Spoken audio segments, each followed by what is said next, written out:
Assalamualaikum warahmatullahi wabarakatuh. Sampurasun mugia rahayu sagung dumadi. Salam damai seluruh alam. Sebelum kita lanjut ke pembahasan, kita mulai semua ini dengan Bismillahirrahmanirrahim. Mari kita selawatan terlebih dahulu. Sallallahu ala Muhammad, sallallahu alaihi wasallam, sallallahu ala Muhammad, sallallahu alaihi wasallam. Sallallahu ala Muhammad, sallallahu alaihi wasallam, sallallahu ala Muhammad, sallallahu alaihi wasallam. Mari kita lanjut dengan zikirnya Nabi Zunnun alaihi wasallam ketika berada di dalam perut ikan paus. La ilaha illa anta subhanaka inni kuntu minadz zalimin. La ilaha illa anta subhanaka inni kuntu minadz zalimin. Alhamdulillahirabbil alamin. Hingga pada saat malam ini kami masih diberi kesehatan hingga bisa live streaming kembali. Terima kasih juga buat kalian yang masih setia mendengarkan wejangan yang ada di dalam akun FB ini. Sebelum kita lanjut ke pembahasan, kami tidak akan pernah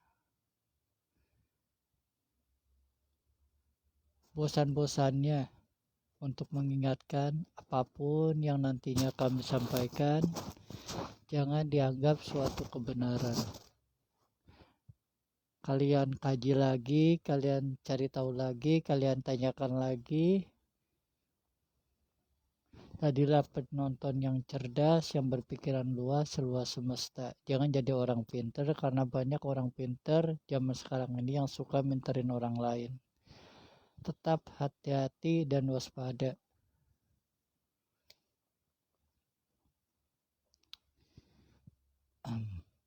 Terima kasih juga buat kalian yang saat ini menonton. Dan terima kasih juga buat kalian yang sudah berkomentar.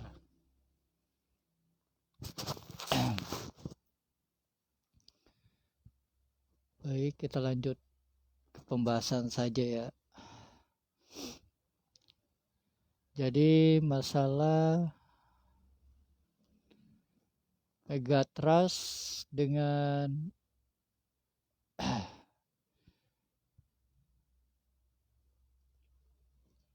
aktifnya kembali Gunung Krakatau yang ada di sana di perbatasan antara Sumatera dan Pulau Jawa. Sebenarnya itu memang masih berkaitan. Sebab getarannya itu sangat mempengaruhi dengan lempengan-lempengan yang ada di kisaran tersebut.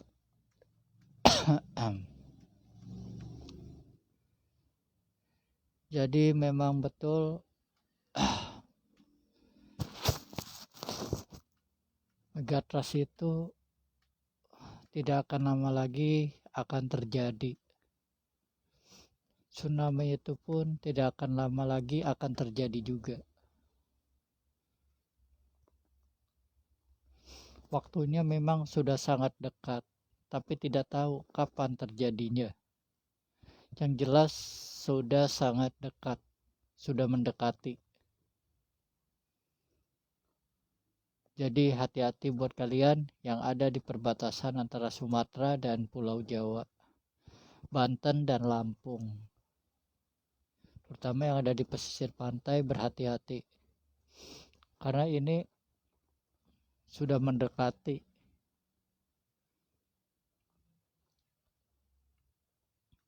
Namun kapan terjadinya wallahu a'lam, tapi yang jelas sudah sangat dekat waktunya.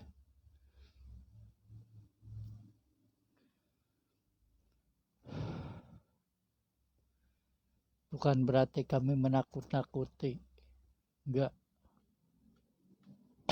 Tapi memang sudah sangat dekat. Gunung itu sudah memberikan tanda. Gunung itu sudah memberikan aba-aba akan terjadinya megatrust tersebut.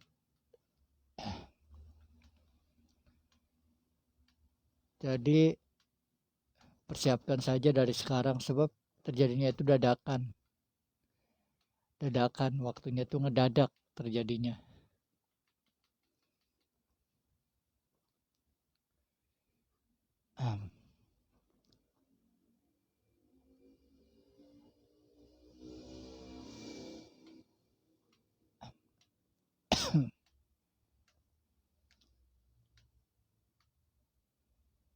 Tapi memang betul sudah sangat dekat waktunya itu.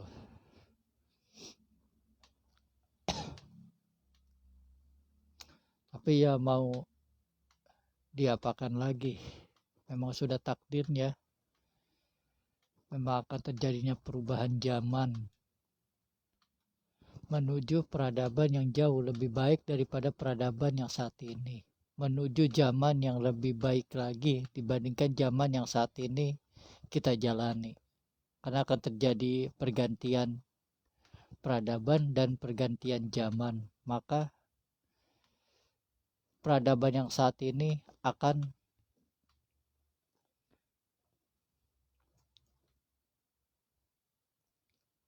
sebagian akan dihancurkan, dirembuk.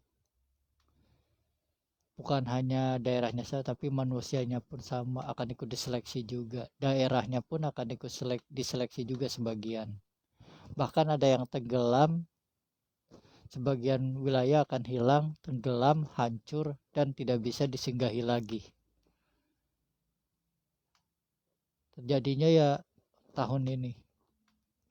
Tapi nanti jangan kaget jika itu semua sudah terjadi, akan muncul daratan baru. Jadi daratan yang lama sebagian hilang, tenggelam, atau tidak bisa ditempati lagi, tapi nanti akan muncul ke permukaan daratan-daratan baru. Jadi jangan kaget setelah megatrust ini terjadi akan muncul daratan-daratan yang baru.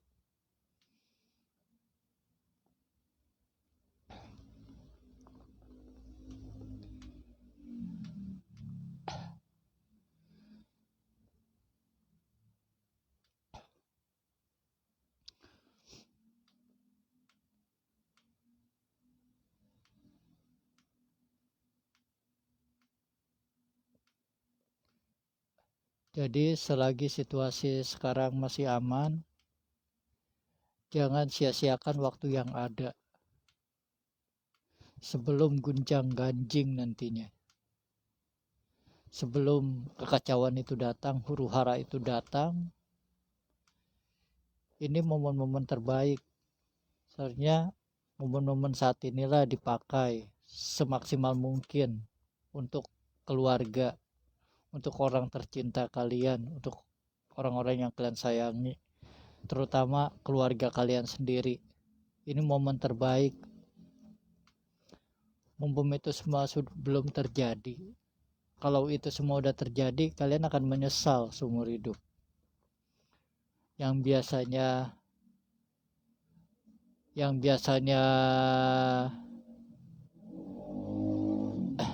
bersama-sama, yang biasanya berkumpul, nanti setelah megatrust itu terjadi, mereka akan berjuang sendiri-sendiri. Bahkan mungkin dalam satu keluarga yang tersisa hanya tinggal satu orang yang dibiarkan hidup. Jadi dalam satu keluarga nantinya tidak semuanya bisa selamat. Mungkin yang tersisanya tinggal 2 atau 1 orang yang akan diselamatkan untuk hidup di peradaban baru nanti. Tidak semua bisa sampai. Di era Ratu Adil nanti hanya 3,5 saja bangsa Nusantara yang tersisa. Yang lainnya habis terseleksi. Sebab daratan pun akan banyak yang hilang dan terbelah. Terbelahnya pun karena lempengan itu pecah, tanah retak, jadi membentuk aliran sungai. Terbelahnya nanti oleh sungai-sungai nyebrang. Kita bakalan nyebrang nantinya kalau mau kemana-mana. Karena banyak aliran sungai akibat pecahan dari lempengan tersebut, sesar itu.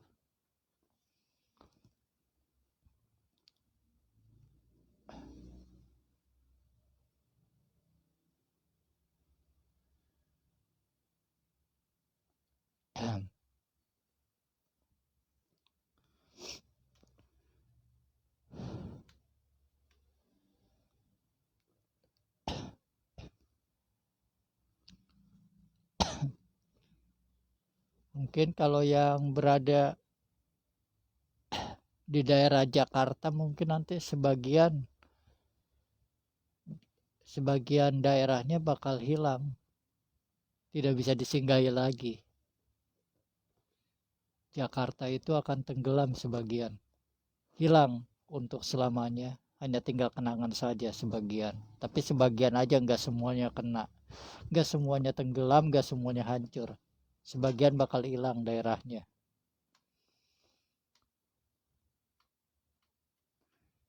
Hanya sebagian saja yang akan tenggelam, hilang, dan tidak bisa disinggahi lagi.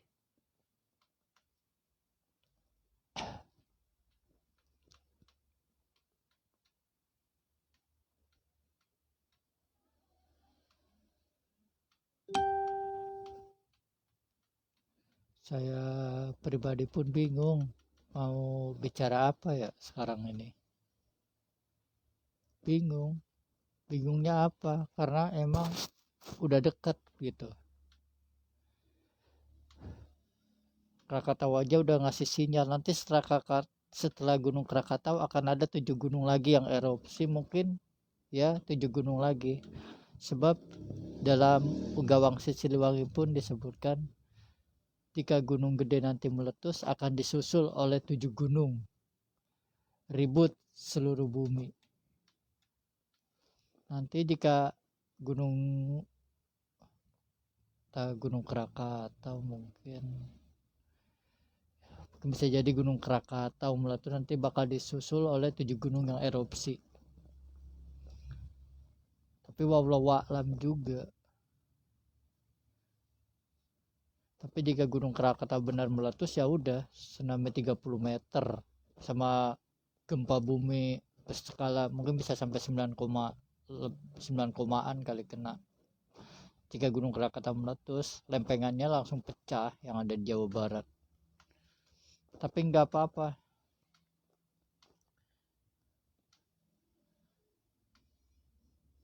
Di balik musibah itu pasti akan ada mukjizat yang datang. Gak usah takut. Emang bakal hancur-hancuran, tapi gak usah takut. Karena akan ada mukjizat yang diturunkan oleh Yang Maha Kuasa. Yaitu dia, kemunculan Ratu Adil. Sebab tahun ini Ratu Adil itu akan muncul. Satrio Piningit itu akan muncul dibantu dengan para kesatria pendamping. Mereka akan muncul tahun ini setelah megatrust itu terjadi. Sebab cahaya itu bakal turun setelah megatrust itu terjadi. Jadi nanti pemimpin kita ke depannya yang akan membawa negeri ini menjadi mercusuar dunia. Dia seorang wanita. Dia dari Jawa Barat. Dia orang Jawa Barat. Dia seorang wanita namun berjiwa kesatria. 7 kali lipatnya Bung Karno. Dia itu Ratu Adil. Dia seorang wanita berjiwa kesatria dan powernya itu 7 kali lipatnya Bung Karno. Dia memiliki kemampuan supernatural tingkat dewa. Sebab dia pun titisan dari Dewa Wisnu. Ratu Adil dia dari Jawa Barat, orang Jawa Barat asli. Si Satrio Piningit nanti yang jadi presiden, dia seorang laki-laki. Dia mungkin daerahnya perbatasan antara Jawa Tengah dan Jawa Timur. Nanti presiden pengganti Jokowi laki-laki dia. Seorang laki-laki nanti. Nanti dia akan memimpin di ibu kota baru di Kalimantan. Nanti dia akan memimpin presiden. Sebab karena Jakarta ini emang akan hancur, akan tenggelam sebagian oleh megatrust ini. Ini Krakatau udah ngasih tanda soalnya. Berarti tanda kemunculannya sudah sangat dekat. Udah nggak bisa dipungkiri lagi. Memang tahun ini terjadinya. Sebab tahun kembar 222 yang ada dalam naskah Jangkau Joyoboyo, tanda kemunculan Satrio Piningit dan Ratu Adil. Tahun ini awal mula kemunculannya, namun tidak akan langsung dikenal. Ada trap-trapannya. Ada tahapan-tahapan tertentu supaya orang-orang bisa mengenal dia. Tapi kalau bagi para pelaku spiritual, supranatural, para indigo, pasti dia udah langsung ngerti, udah tahu yang mana orangnya. Karena apa? Powernya itu nggak bisa dibohongi. Powernya itu, energinya itu nggak bisa dibohongi, kuat.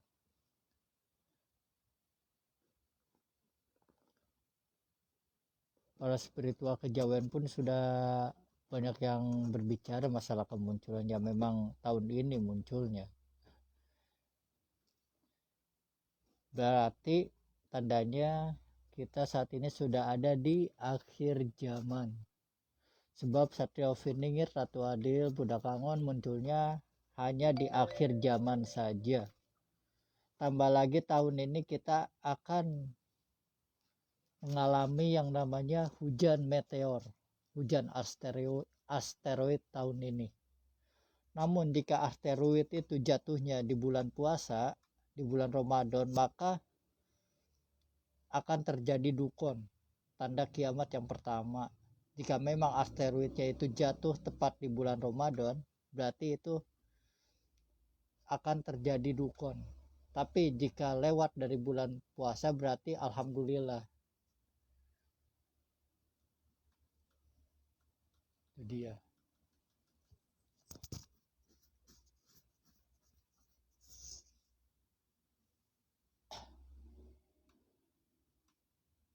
Terima kasih buat kalian yang sudah berkomentar, Rampes juga. Terima kasih banyak.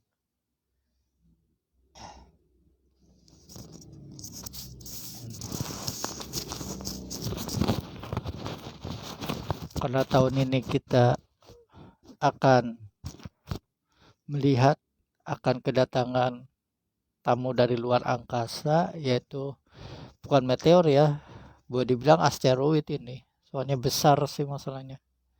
Daya ledaknya aja, jika besarnya 2 km, daya ledaknya setara dengan bom yang terjadi di Hiroshima dan Nagasaki. Setara dengan bom atom yang pernah meledak di Hiroshima dan Nagasaki. Jika besarnya sampai 2 km, daya ledaknya seperti bom atom yang pernah terjadi di sana. Tapi jika jatuhnya di bulan Ramadan, maka sudah jelas akan terjadi dukun. Tapi jika di luar bulan Ramadan berarti alhamdulillah kita masih diberi kesempatan.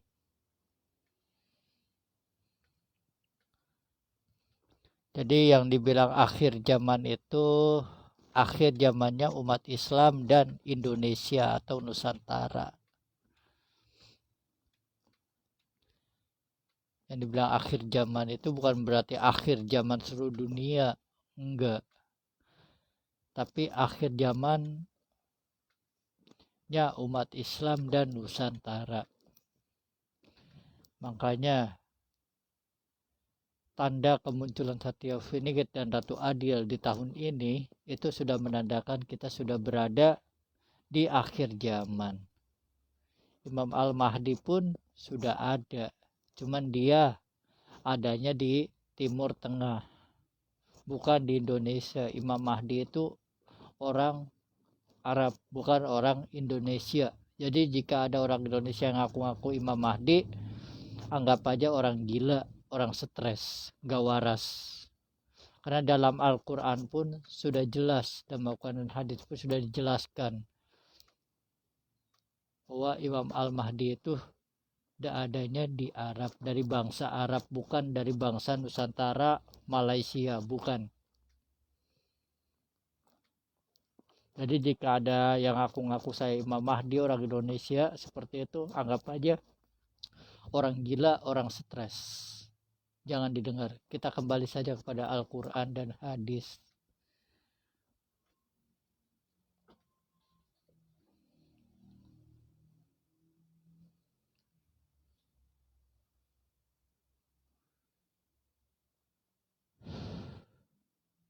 Jadi yang jadi pertanyaan, apa kalian siap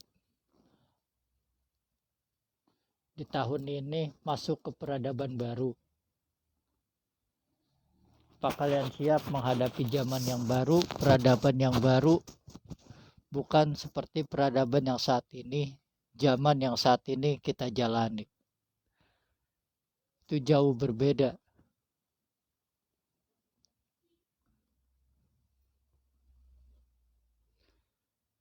Jadi pesan kami, jika kalian selamat dari megatrust dan tsunami itu,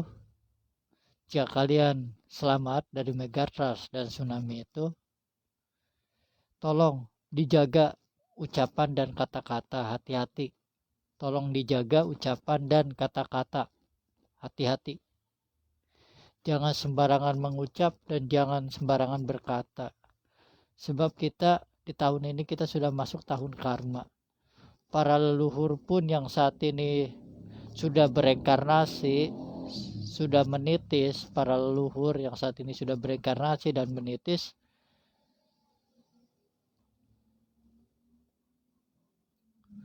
mereka pun akan berbaur dengan kalian nantinya. Mereka pun kembali akan untuk menebus karma mereka di masa lalu yang belum selesai. Para leluhur kalian akan turun nanti setelah Megatrust itu. Mereka hanya menebus karma doang. Jika dulunya mereka punya karma masalah percintaannya akan ditebus sampai percintaannya itu selesai. Kalau misalnya dia karmanya itu belum selesai dari masalah peperangan, mereka akan menebusnya sampai terjadi peperangan itu. Mungkin perang Armageddon dan Malhama Al-Kubro, tapi rasanya perang Malhama Al-Kubro nanti. Penebusan karma. Setelah karma itu ditebus, mereka pun akan mati. Karena mereka kembali untuk membayar karma mereka di masa lalu aja.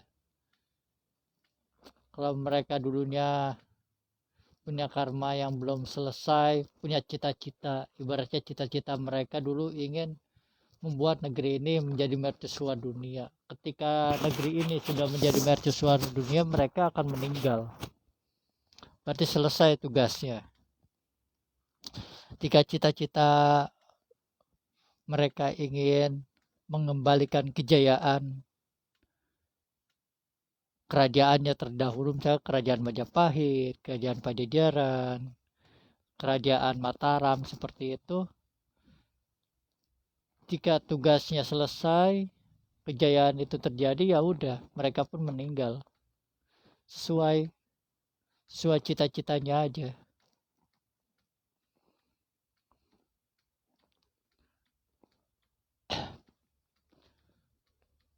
Terima kasih buat kalian yang sudah bergabung. Terima kasih banyak.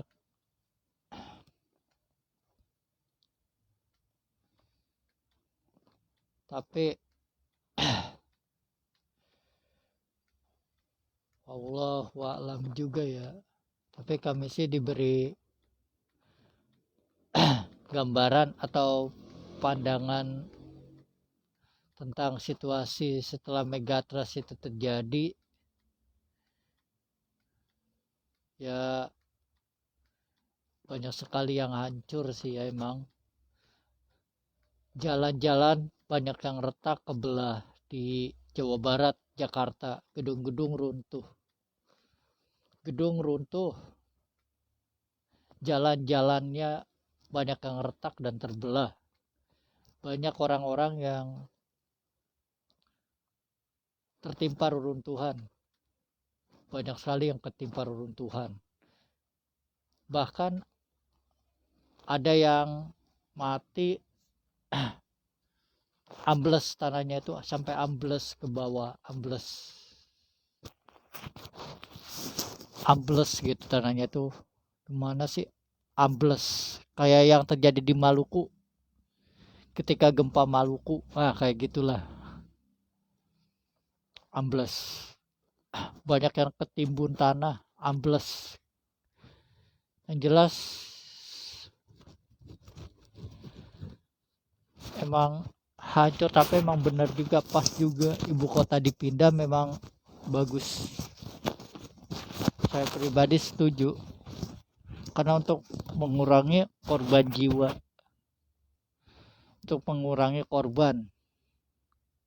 Sebab jika tidak dipindah, Pulau Jawa Barat ini emang udah penuh, banyak sekali ininya, sudah banyak sekali penghuninya.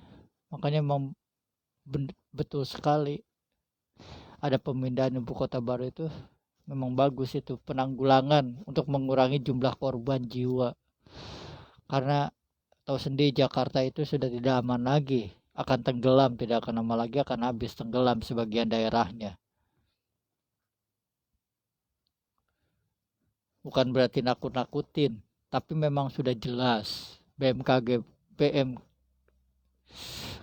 pun sudah sering memperingatkan akan terjadinya, tanahnya pun sudah turun. Memang udah deket, waktunya udah deket. Tapi ya mau gimana lagi, udah takdirnya kayak begitu. Yang namanya takdir ya udah gak bisa diapa-apakan lagi, semua sudah tertulis, sudah ada catatannya di atas sana. Jadi udah gimana lagi ya, udah gak bisa diganggu gugat. Memang sudah seharusnya seperti itu. Dalam ramalan Jongko Joyoboyo pun sudah ditulis. Legendanya aja, legenda Nusantara aja munculnya tahun ini. Berarti ya sudah jelas, goro-goro kacauan dan huru hara akan dimulainya terjadinya tahun ini dan seterusnya. Puncaknya tahun 2025 itu udah puncaknya. Ya jelas lah, korban jiwanya pun pasti banyak. Makanya selagi situasi masih aman, jangan disia-siain. Perbanyaklah, perbanyak berdoa, perbanyak bekal buat nanti pulang. Soalnya ini bisa jadi serentak, bisa jadi mungkin kematiannya itu, jika itu terjadi, bisa serentak. Selagi masih aman, ayo perbaiki diri. Jangan saling hujat, jangan saling hina, jangan suka mengoreksi orang lain, jangan mencari-cari kesalahan orang lain. kembali kepada diri sendiri, koreksi diri sendiri, udah benar apa enggak saya itu, keluarga kita itu udah benar apa enggak. Jangan mencari-cari kesalahan orang lain, udah enggak penting lagi. Gimana jika nyawa kalian dicabut ketika megatrust itu terjadi?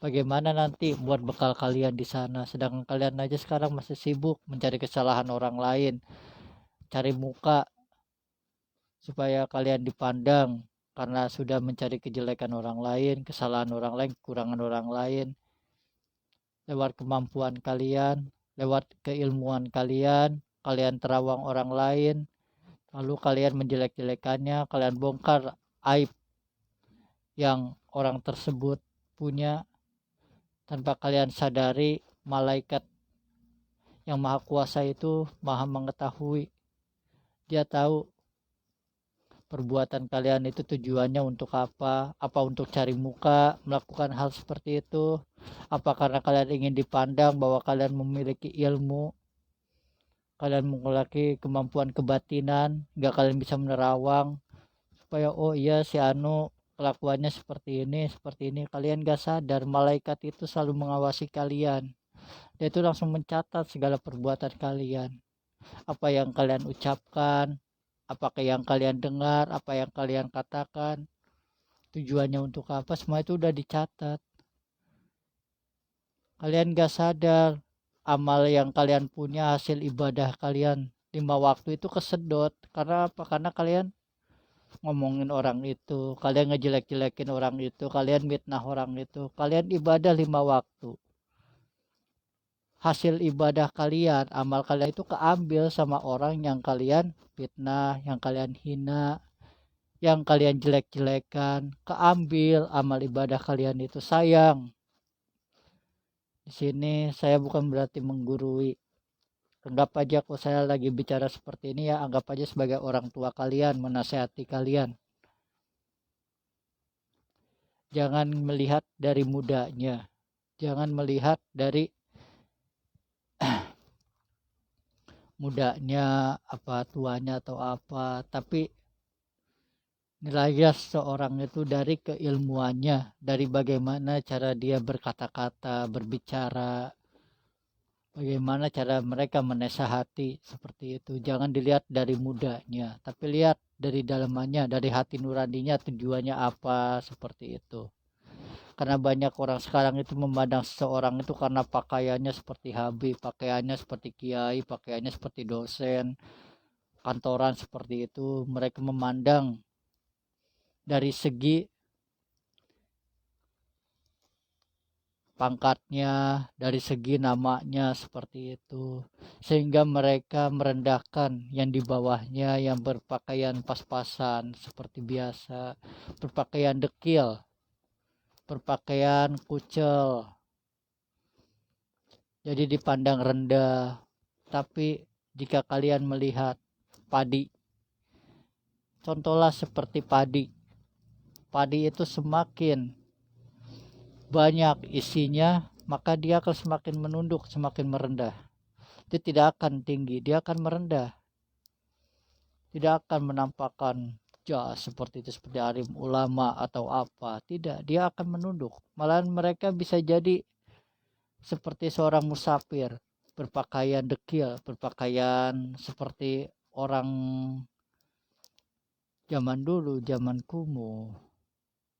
Karena mereka tahu semakin orang itu ilmunya semakin tinggi, maka mereka akan semakin merendah seperti padi. Karena zaman sekarang itu kebanyakan semakin ilmunya tinggi, semakin ingin dipandang oleh orang banyak, oleh orang lain, sehingga dia ingin mendapatkan gelar. Karena suatu keilmuannya, dia ingin sekali mendapatkan suatu gelar. Ilmu gua tinggi misalkan, nah saya ingin diberi gelar sebagai ulama, wah sebagai kiai, habib, ustadz, seperti itu. Akhirnya dia berpakaian seperti itu, wah jadi orang pun memandang, wah ini ustadz, ilmunya tinggi, kiai, habib, seperti itu. Ya begitulah zaman sekarang, semakin begitulah orang-orang zaman sekarang, manusia zaman sekarang semakin tinggi ilmunya, Semakin tinggi pangkatnya, semakin ingin dipandang oleh orang banyak. Maka contohlah seperti padi, semakin berisi, semakin banyak ilmunya, dia akan semakin merendah. Dia akan semakin sederhana, seperti Umar bin Khattab, seperti Sayyidina Ali, seperti sahabat-sahabat Rasulullah. Walaupun ilmunya tinggi, tapi dia merendah.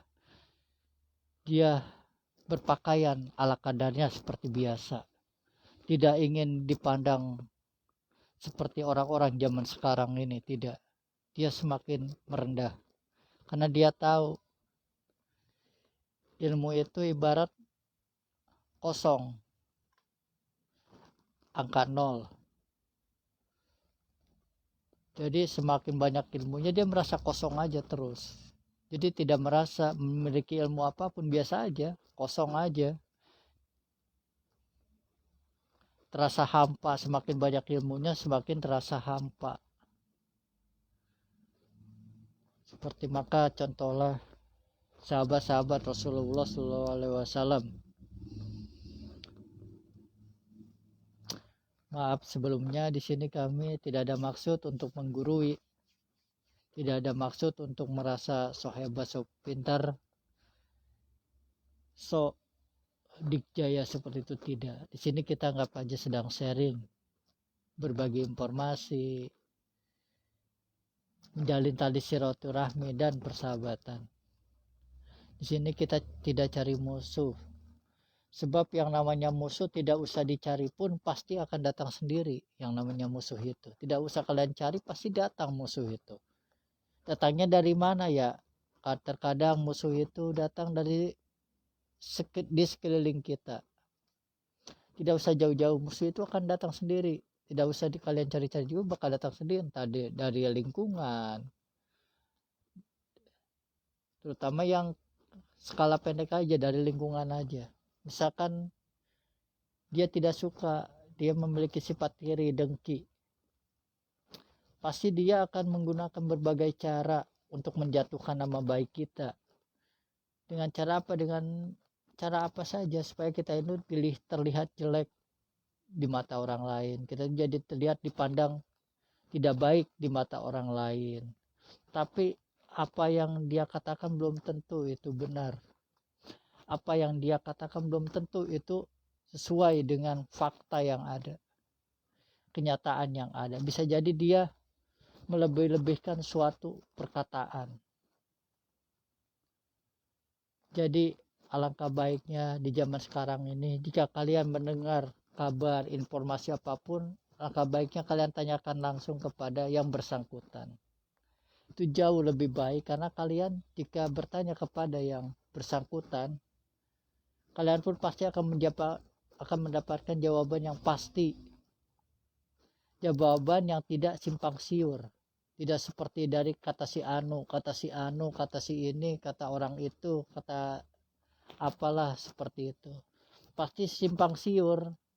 Berita yang kalian dapatkan pun pasti akan simpang siur. Jadi jika kalian ingin mendapatkan informasi yang pas, tepat, dan tidak bimbang, maka temui orang tersebut, tanyakan pada orang tersebut kebenarannya. Disitulah kalian akan mendapatkan jawaban yang pasti, benar-benar jawaban yang tidak akan pernah bimbang.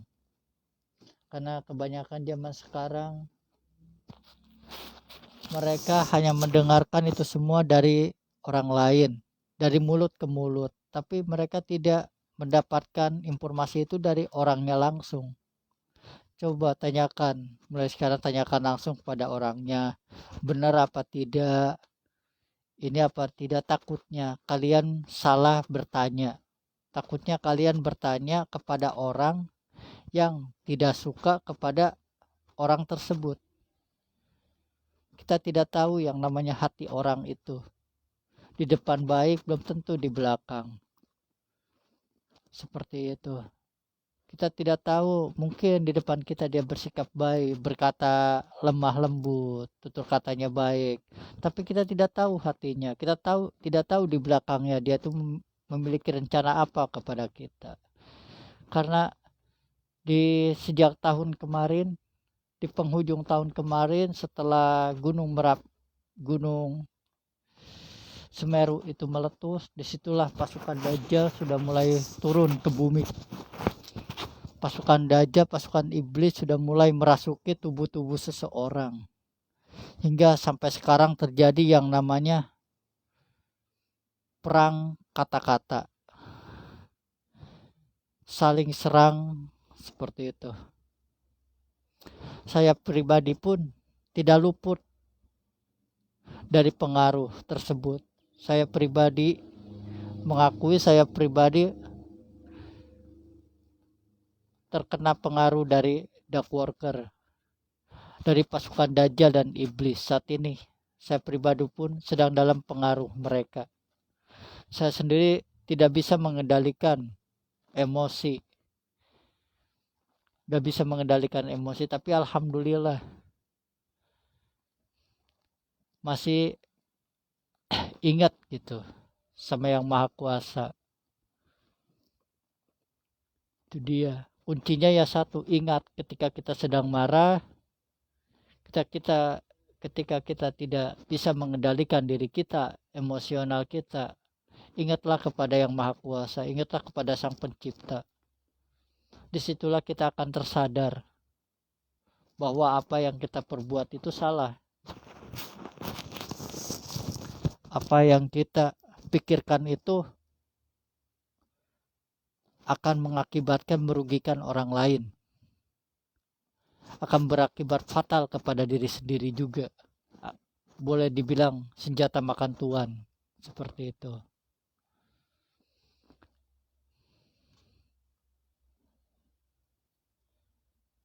Lihat saja di zaman sekarang banyak sekali, tiap hari tidak ada luput-luputnya dari kejahatan, tiap hari tidak ada luput-luputnya dari yang namanya kejahatan seksual, seperti itu, pelecehan seksual. Banyak sekali informasi di berita-berita tentang masalah, bahkan guru ngaji pun, para ustadz, kiai ustadz ya kayaknya ya, para pemimpin ponpes pun terlibat dalam itu semua. Yaitu dia, karena sekarang itu sebab kita akan memasuki era Satyofiningit, era Ratu Adil, maka segala angkara murka kejahatan itu akan terbongkar satu persatu. Bumi pertiwi akan dibersihkan dari orang-orang tersebut. Makanya banyak yang terbongkar itu karena memang ini sudah tanda kemunculannya. Semua memang sudah dipersiapkan, alam pun mempersiapkan akan kepemimpinannya. Makanya sekarang sudah mulai pembersihan, seleksi alam. Yang sekiranya gak layak dipertahankan ya dihancurkan, dibinasakan. Bukan hanya daerahnya saja, tapi manusianya pun akan ikut diseleksi yang tidak layak. Kejahatan-kejahatan akan banyak kebongkar, karena memang di era Ratu Adil semuanya harus benar-benar bersih. Bumi pertiwi harus murni, dari 0 ke 1 lagi, harus benar-benar pemurnian, seleksi, pembersihan benar-benar. Jadi sayang sekali jika kita sampai terseleksi. Sayang sekali jika kita tidak menyaksikan Indonesia ini menjadi mercusuar dunia. Itu kita sayang sekali, soalnya waktunya udah dekat banget. Paling tidak meskipun kita tidak sampai pada era mercusuar dunia, paling tidak kita bisa menikmati yang namanya peradaban baru, zaman baru. Meskipun kita tidak bisa sampai pada era mercusuar, tapi paling tidak kita sudah bisa memasuki peradaban baru, zaman baru. Kita bisa bertemu yang namanya Satyofiningit, yang namanya Ratu Adil. Kita bisa melihat, oh ini wajahnya Satyofiningit, oh ini wajahnya Ratu Adil. Jadi ini pemimpin dunia nantinya dari Nusantara, seperti itu. Paling tidak kita udah sempat melihat wajahnya, bentuknya, oh inilah sang legenda Nusantara. Inilah sang legenda, sang Ratu Adil yang diceritakan dalam naskah Uga Wangsi Siliwangi dan Jangko Joyoboyo. Oh ini orangnya ternyata. sayang banget, soalnya udah dekat, waktunya itu udah deket. Sayang kalau kita sampai terseleksi karena kelakuan kita sendiri yang tidak ingin merubah. Sebab yang mampu merubah diri kita ya diri kita sendiri. Orang lain hanya bisa memberi saran saja, hanya bisa menunjukkan saja, mengarahkan saja, tapi yang kembali kepada diri kita, mau berubah apa enggak, masih egois apa enggak, keras kepala apa enggak, yaitu dia tergantung kembali lagi pada diri kita, seperti itu.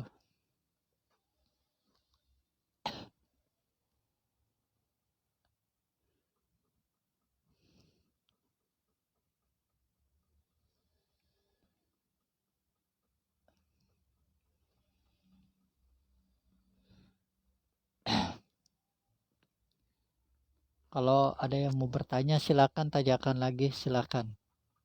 Jika ada yang mau bertanya itu pun silakan tanyakan, mumpung live streaming. Kapan lagi kita nggak tahu minggu besok kita masih hidup apa enggak. Yang namanya umur kan kita nggak ada yang tahu. Wallahu a'lam. Mungkin sekarang saya live streaming belum tentu besok saya masih hidup. Ya itulah yang namanya umur, kita nggak ada yang tahu.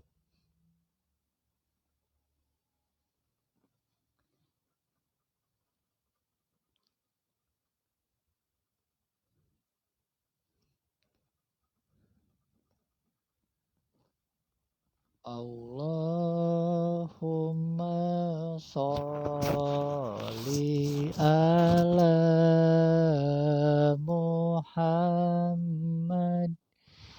Ya Rabbi sholli alaihi wasallim.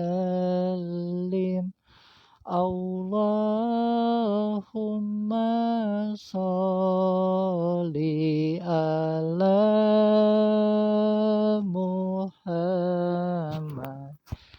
Ya Rabbi balighul wasilah. Allahumma sholli ala Muhammad. Ya Rabbi sholli alaihi wasallim. Allahumma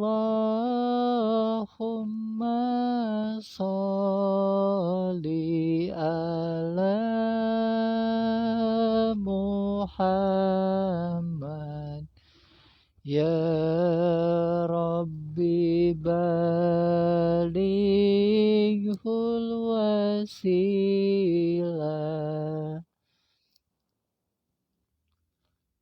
Allahumma sholli ala Muhammad. Ya Rabbi sholli alaihi wasallim. Allahumma sholli ala Muhammad. Ya Rabbi sholli alaihi wasallam. Allahumma sholli ala Muhammad. Ya Rabbi sholli alaihi wasallam. Allahumma sholli ala Muhammad. Ya Rabbi sholli alaihi wasallim. Allahumma sholli wa sallim wa barik alaihi wa ala alihi. Baik, kita lanjutkan kembali.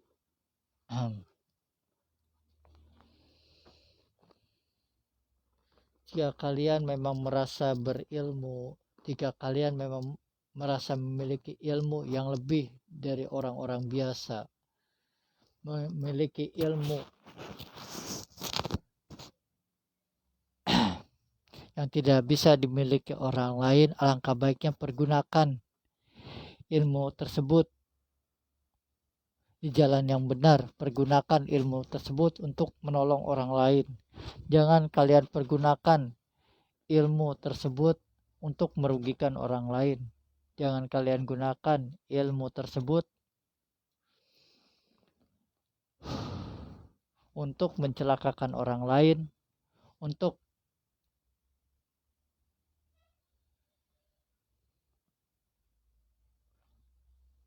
mengarahkan ke hal yang negatif.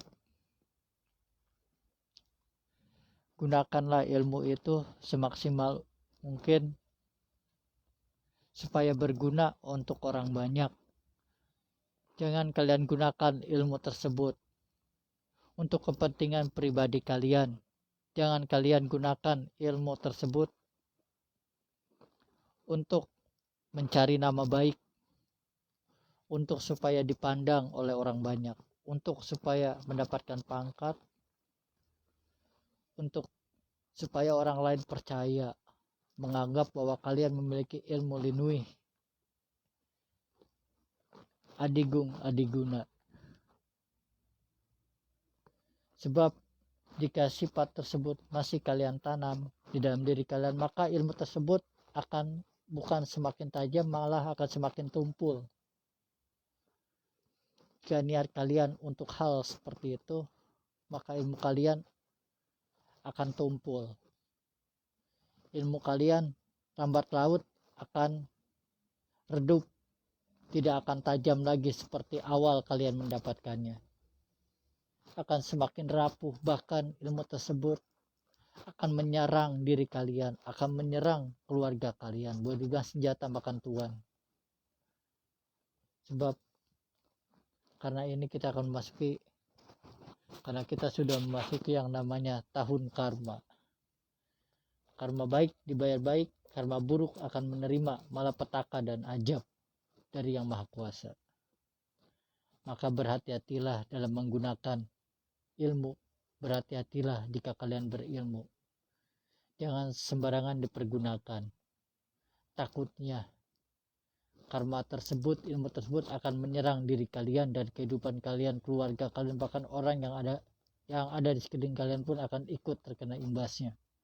Akibat perbuatan kalian, akibat kesombongan kalian, akibat kecerobohan kalian sendiri. Hati-hati.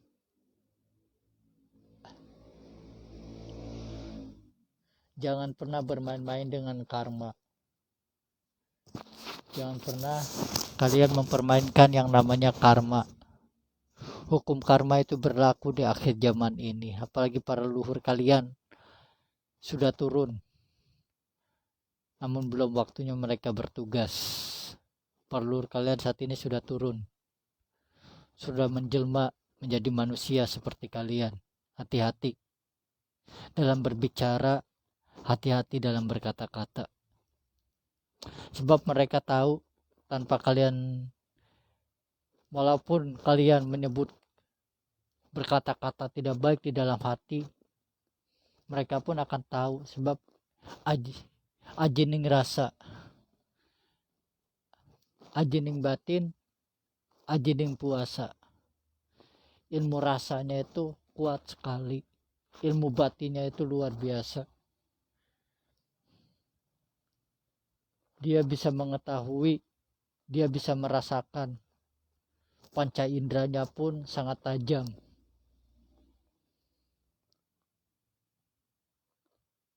Hati-hati. Walaupun kalian ada di mana, dia pun akan bisa merasakan. Dia pun akan bisa tahu. Leluhur kalian pun yang saat ini sudah turun, dia bisa tahu. Dia bisa merasakan dari energinya. Jika orang itu jahat, dia tahu bahwa orang itu jahat. Jika orang itu ada aura negatif, aura kegelapan yang menyelimuti dirinya, dia bisa tahu, bisa merasakan. Karena aura tersebut terlihat jelas. Aura tersebut terlihat keluar, memancarkan sinar kegelapan itu dari dalam tubuhnya, walaupun dia berpenampilan sebagai kiai, habib, ustadz, dukun, orang biasa, pejabat ataupun apa, dia pun bisa tahu. Karena apa? Dari aura, tidak bisa dibohongi. Aura kegelapan itu tidak bisa dibohongi. Mau kamu bersifat baik di hadapan, mau kamu bersifat dermawan, mereka akan tahu. Karena apa? Aura itu nggak bisa dibohongin. Jika kalian benar-benar berniat baik, ya dia tahu. Karena apa? Auranya itu memang terlihat jelas dari aura, nggak bisa dibohongi. Mau kamu menyembunyikan gimana juga, kalau emang berpapasan dengan mereka, ya mereka tahu. Mereka bisa membedakan mana orang yang baik, mana orang yang tulus, mana orang yang jahat, mana orang yang licik, mana orang yang sombong, mana orang yang suka memanfaatkan orang lain, mana orang yang pelit, mana orang yang acuh, mana orang yang zolim, mana orang yang suka ingkar janji. Mereka tahu, mereka bisa merasakan. Panca indera perasanya itu tidak bisa dibohongi lagi.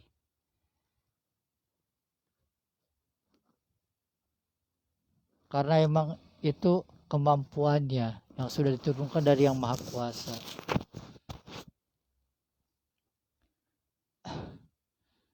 Jadi nggak ada yang bisa ditutup-tutupi, itu nggak bisa ditutupi lagi. Karena para leluhur pun yang saat ini sudah turun, mereka bisa sedikit melihat ke masa depan. Bisa sedikit mereka melihat ke masa depan. Bahkan dalam memandang seseorang, melihat seseorang pun dia bisa tahu kedepannya nih orang bakal gimana. Kehidupan dia bakal bagaimana, sifat dia berubah atau tidaknya. Bahkan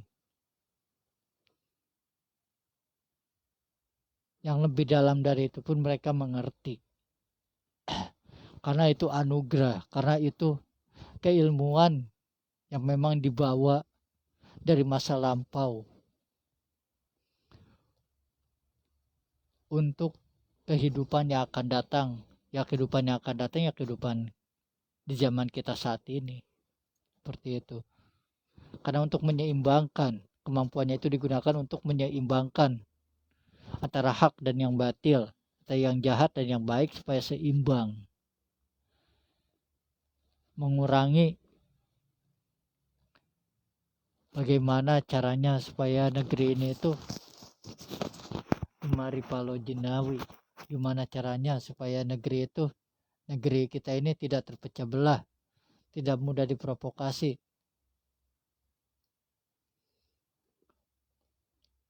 Sebab banyak sekali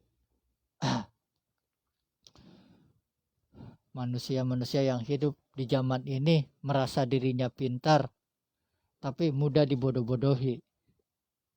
Merasa dirinya hebat, pangkatnya tinggi, tapi masih bisa ditipu.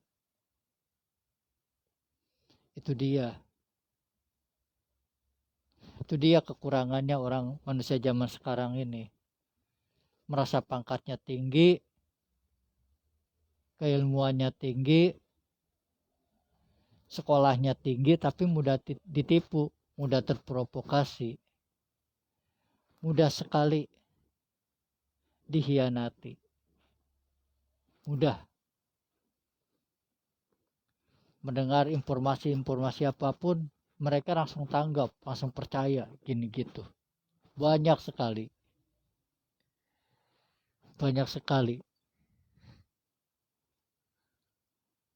mudah sekali dibodoh-bodohi manusia zaman sekarang ini. Itu dia kenapa para leluhur itu turun, supaya kalian itu memiliki pemikiran yang luas, tidak mandek.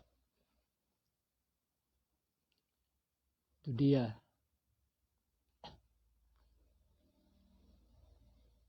Terkadang para leluhur itu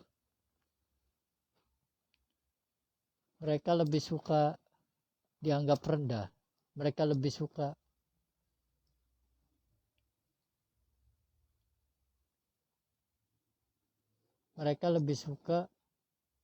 melihat, lebih suka menonton, lebih suka menyimak.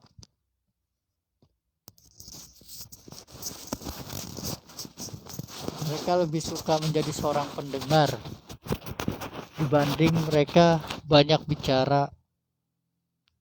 Mereka lebih suka menjadi seorang pendengar, mendengarkan orang-orang yang hidup pada zaman ini berbicara, apa yang mereka bicarakan, apa yang saat ini mereka rencanakan, apa yang saat ini ada di benak mereka. Seperti itu. Mereka pun, para leluhur pun kembali, mereka pun memulainya dari nol lagi. Mereka turun pun tidak langsung bus, tidak bisa. Mereka pun harus memulainya dari nol lagi, mengulang lagi, harus belajar lagi mereka pun. Belajar apa? Belajar menyesuaikan diri dengan manusia-manusia yang ada di zaman ini. Di kehidupan yang saat ini mereka harus bisa menyesuaikan diri.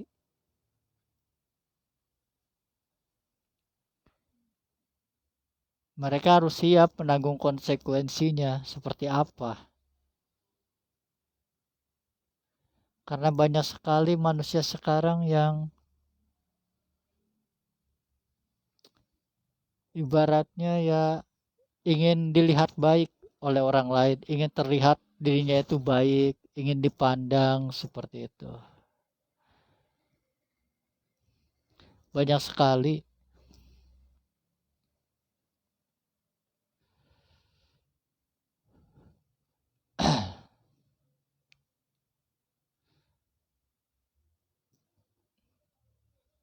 Sekali lagi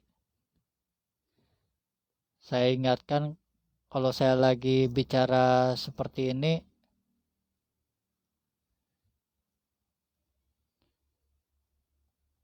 anggap aja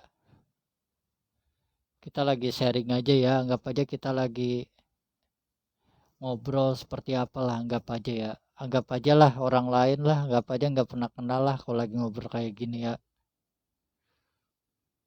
Anggap aja kita nggak saling kenal, anggap aja kita orang lain baru kenal, seperti itu.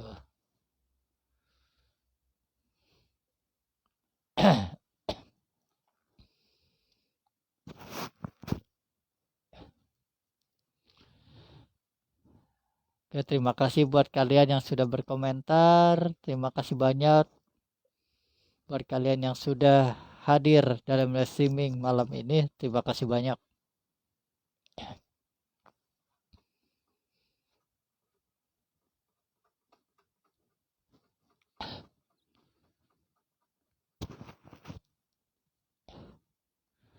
La ilaha illa anta subhanaka inni kuntu minaz zalimin. La ilaha illa anta subhanaka inni kuntu minaz zalimin. La ilaha illa anta subhanaka inni kuntu minaz zalimin.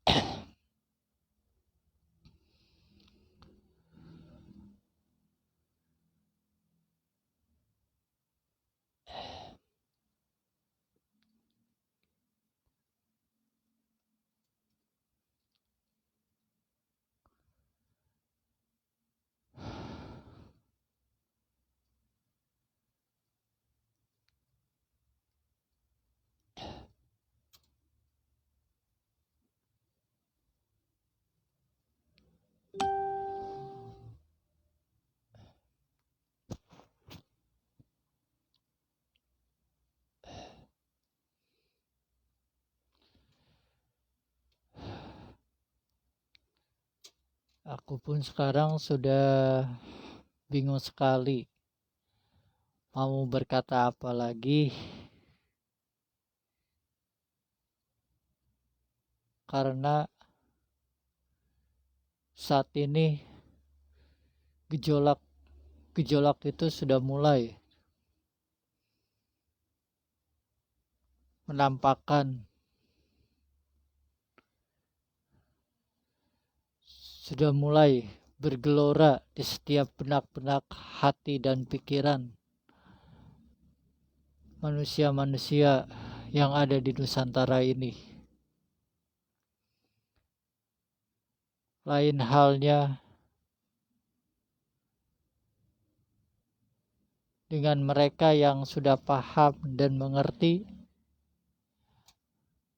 mau dibawa kemana diri ini, mau dibawa kemana kehidupan ini, dan mau dibawa kemana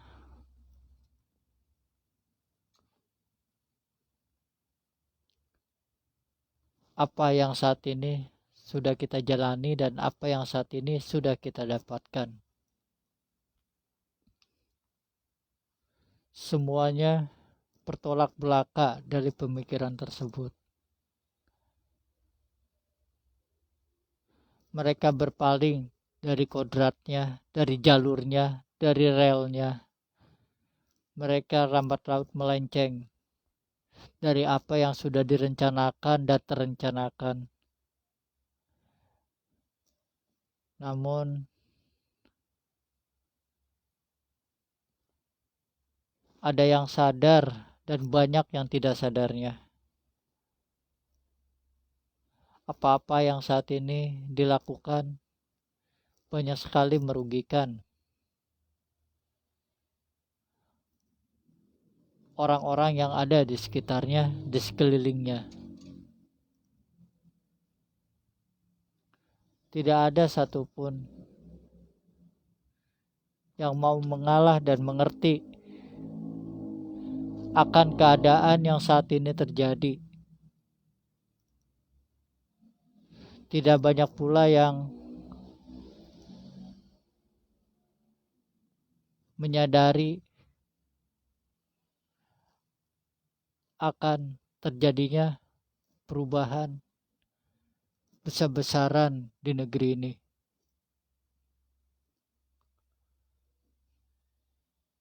Mereka lupa mereka hidup di dunia ini hanya sementara aja. Karena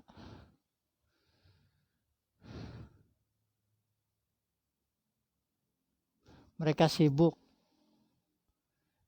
dengan apa yang mereka cari. Mereka sibuk dengan aktivitas mereka sendiri. Mereka tidak sadar bahwa zaman sudah berganti.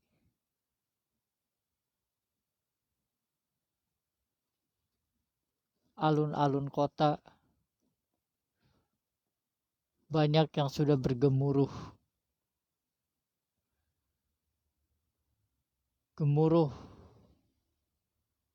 air, angin, tanah, dan api sudah mulai bergejolak. Sudah mulai ingin membabi buta. Alam sudah tidak bisa diprediksi lagi. Manusia sudah banyak sekali yang berkelakuan seperti hewan. Tidak berperi kemanusiaan. Mementingkan kepentingannya sendiri tanpa memperdulikan orang-orang yang ada di bawahnya. Hukum hanya tinggal hukum.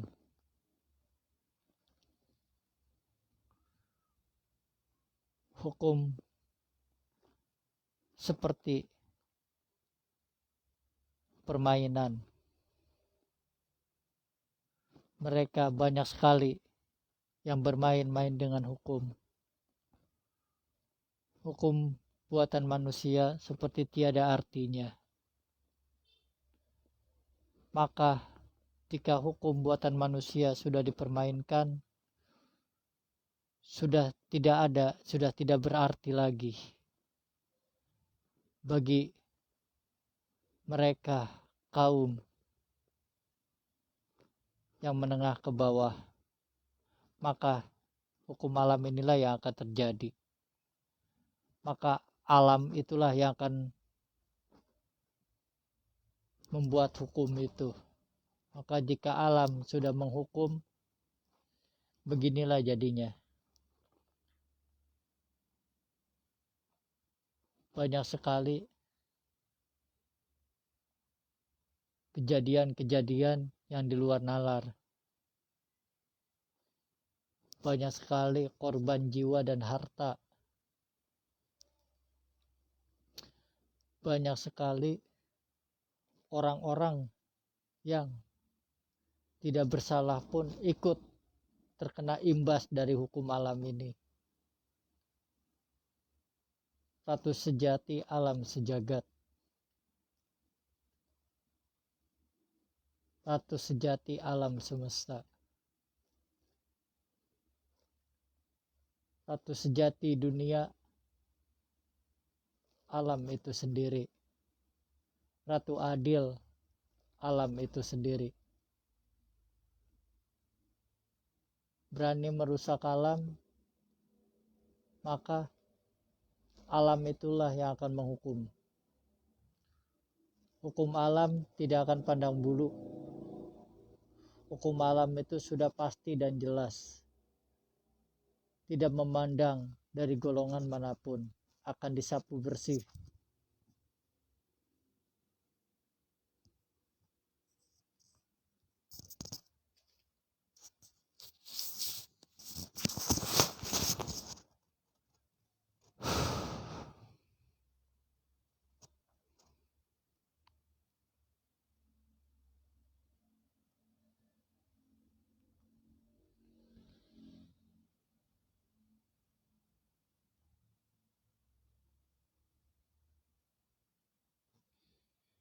Bismillahirrahmanirrahim. La haula wala quwwata illa billahil aliyil azim. Allahu akbar. Bismillahirrahmanirrahim. La haula wala quwwata illa billahil aliyil azim. Allahu akbar. Bismillahirrahmanirrahim. La haula wala quwwata illa billahil aliyil azim. Allahu akbar. Kun fayakun.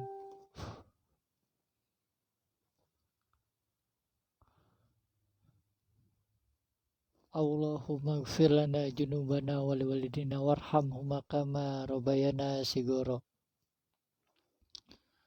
Amin ya robbal alamin.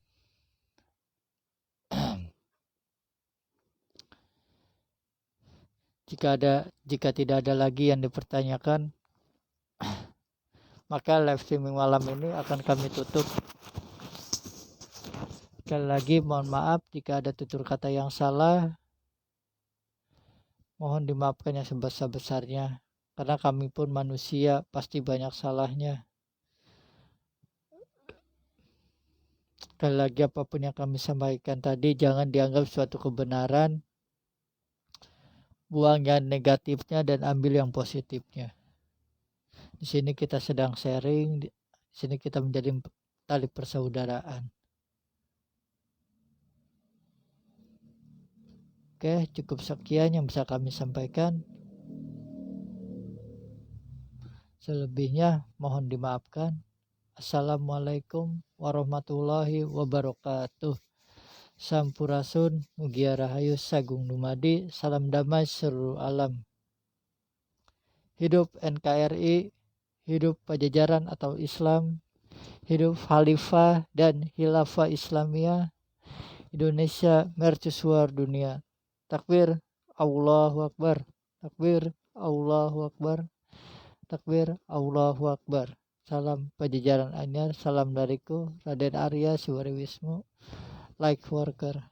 See you, bye.